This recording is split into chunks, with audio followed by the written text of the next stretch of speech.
Hello friends, welcome back to my channel. आज फेरि म फोटोसपको 10औं भाग लिएर तपाईहरुमाझ उपस्थित भइसकेको छु। आज चाहिँ हामी तपाईको यो स्किनलाई हामीले कसरी स्मुथ बनाउन सकिन्छ है, अब यो हाम्रो फेसहरुलाई, हाम्रो शरीरको स्किनहरुलाई कसरी हामीले स्मुथ बनाउन सकिन्छ, अब त्यो हामीले आज हेर्नेछौँ, जहाँ ब्रश टुलको प्रयोग हामीले गर्नेछौँ। हुन्छ, त्यसको लागि तपाई फोटोसप ओपन गर्नु होला र त्योभन्दा अगाडि यदि कोही मेरो च्यानलमा नयाँ हुनुहुन्छ भने please do subscribe my channel र यदि तपाईलाई भिडियो मन पर्यो भने तपाई लाइक पनि गर्न सक्नुहुन्छ र आफ्नो साथीहरुलाई पनि शेयर गर्न नबिर्सनु होला। ल, मैले मेरो फोटोसप खोलिसकेको छु। तपाई पनि यसरी फोटोसप खोल्न सक्नुहुन्छ र सिम्पली तपाई फाइलमा जानुहोस्, ओपन गर्नुहोस्, पुरानै प्रक्रियालाई दोहोर्याउनुहोस्, आफुलाई चाहिने फोटो तपाईले ओपन गर्नुहोस्। मेरो चाहिँ यो फोटो आज मैले लिएको छु। अब मैले यसलाई सिम्पली तपाईको चाहिँ स्क्रिनमा फिट गराएँ। अब अलिकति जुममै गरेँ मैले। र सबैभन्दा फर्स्टमा हामीले यो फोटोको एउटा डुप्लिकेट लेयर बनाऊँ, जसलाई कन्ट्रोल जे अथवा डुप्लिकेट लेयर पनि हामीले यही राइट क्लिक गरेर डुप्लिकेट लेयर यसरी गर्न सकिन्छ, अथवा कन्ट्रोल जे सर्टकट की है। र यसरी हामीले गर्न सकिन्छ।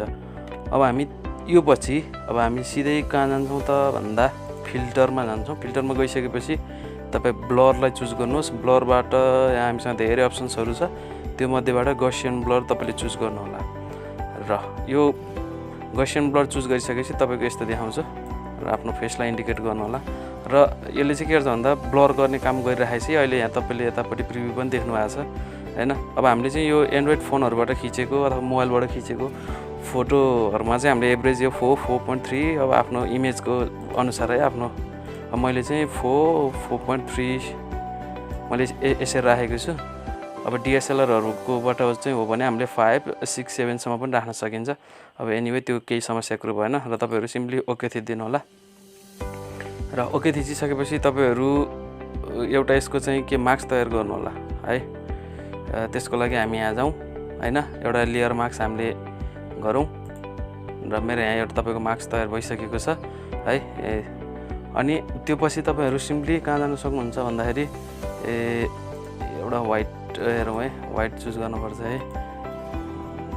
सिम्पली तपाई कहाँ जान सक्नुहुन्छ भन्दा अब यो के टुल हो, यो पेन बकेट टुलमा जान सक्नुहुन्छ र तपाईले त्यहाँ क्लिक गर्नु होला। र त्यो क्लिक गरिसकेपछि तपाईको हाम्रो ठ्याक्कै यो अपोजिट गराइदिउँ, यो ब्याकग्राउन्ड कलर र यो फरग्राउन्ड कलरलाई हामीले। त्यसपछि हामी सिम्पली यसरी सरी है, हामीले यसलाई अगाडिकै स्थितिमै छोडौँ। यो ब्याकग्राउन्ड कलरलाई व्हाइट नै राखौँ र फरग्राउन्ड कलरलाई हामीले ब्ल्याक नै छोडौँ र यसरी हामीले क्लिक गर्न सकिन्छ है। हेर्नुहोस्, यसरी हामीले क्लिक गर्न सकिन्छ। अब यो सँगसँगै अब हाम्रो फेसलाई हामीले स्मुथ गराउनु छ। हामी त त्यो पाटोमा चाहिँ पुगेकै छैन। अब त्यसको लागि तपाईले आफ्नो इमेजलाई जुम गराउनुहोस् र तपाईहरु सिम्पली कहाँ जानुहोस्, ब्रश टुलमा जानुहोस् है।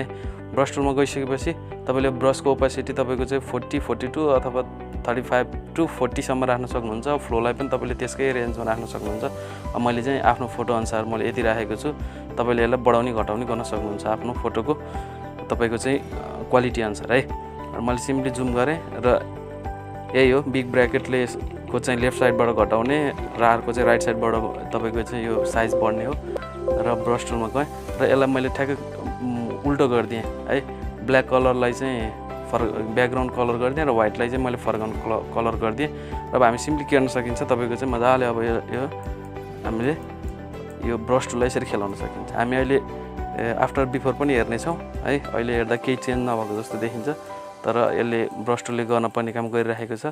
अब हामीले आफ्नो स्किनमा मजाले हामीले यसरी चाहिँ पेन गर्न सक्छौँ यसले चाहिँ, जसले गर्दा हाम्रो फोटोको तपाईको स्किनलाई चाहिँ यसले स्मुथ बनाउने काम गर्छ है त। ल, ठिक्क आवश्यकता अनुसार है। धेरै ओभर गऱ्यो भने पनि फेरि फोटोमा धेरै नै चेन्ज आउँछ। त्यसकारण गर्दा एभरेजमा हामीले चाहिँ ब्रश टुललाई खेलाउनु पर्छ। ल, अब यहाँ मेरो यो टाटा छ यो जुन, यसलाई पनि मैले फाल्छु र सिम्पली स्किनहरुमा पनि मैले हल्का रिटचिङ मैले गराइदिइराखेको छु। अब तपाईको अलिकति नभए जस्तो लाग्छ, अब अलिकति भएन, ब्रश भएन भने हामीले यो ओपेसिटी र फ्लोलाई पनि बढाउन घटाउन सकिन्छ है फेरि। किनकि त्यसैले हो कति तपाईको चाहिँ कति हार्ड गर्ने, नभए राइट क्लिक गरेर तपाईले यहाँबाट पनि चुज गर्न सक्नुहुन्छ। अब त्यो सर्टकट तरिका हो। ल हेर्नुहोस्, अब हामीले हल्का स्मुथ गराउने हो।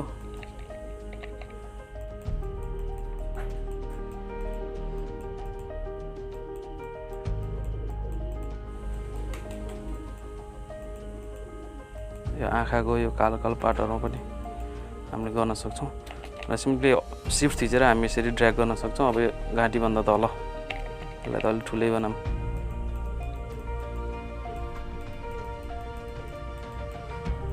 ल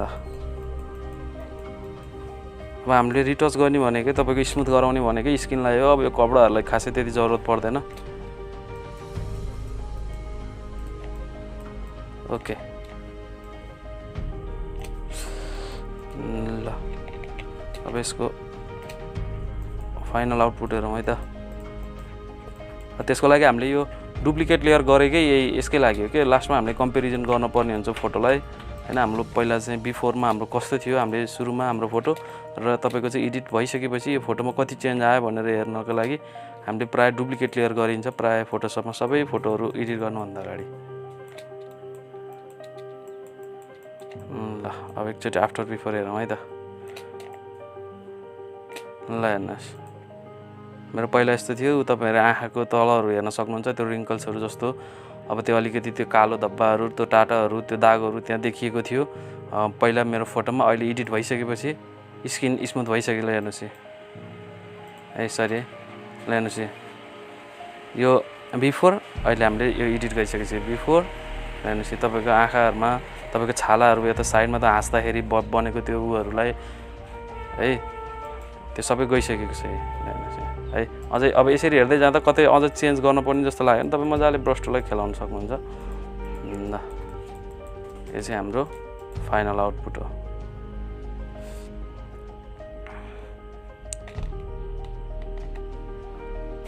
ल अब खासै केही चेन्ज नभएको जस्तो पनि देखिन सक्छ है त्यसकारण गर्दा हामीले चाहिँ यो फोटोलाई चाहिँ जुम गरेर है अनि बल्ल त्यसको चाहिँ एकदम डीपली हामीले चाहिँ हेर्न पर्ने हुन्छ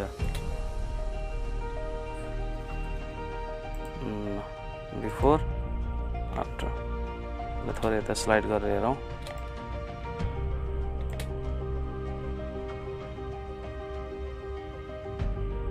ल बिफोर आफ्टर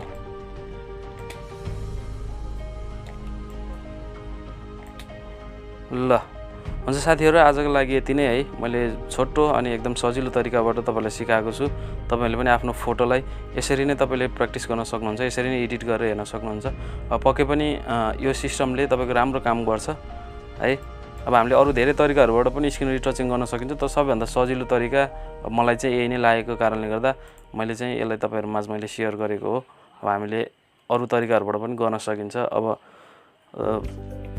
त्यस कारणले गर्दाखेरि विशेष यो सजिलो अलिकति सजिलो पनि अनि थोरै हामीले एक दुईवटा टेक्निकहरु मात्रै बुझे मात्रै पनि हामीले यसलाई मजाले एडिट गर्न सकिने हुँदा मैले चाहिँ तपाईहरुलाई चाहिँ यो तरिका मैले आज चाहिँ भिडियो मार्फत मैले शेयर गर्न खोजेको हो okay guys hope you all like this video okay don't forget to share it to your friends okay have a wonderful time and don't forget to subscribe my channel if you are a new user okay thank you so much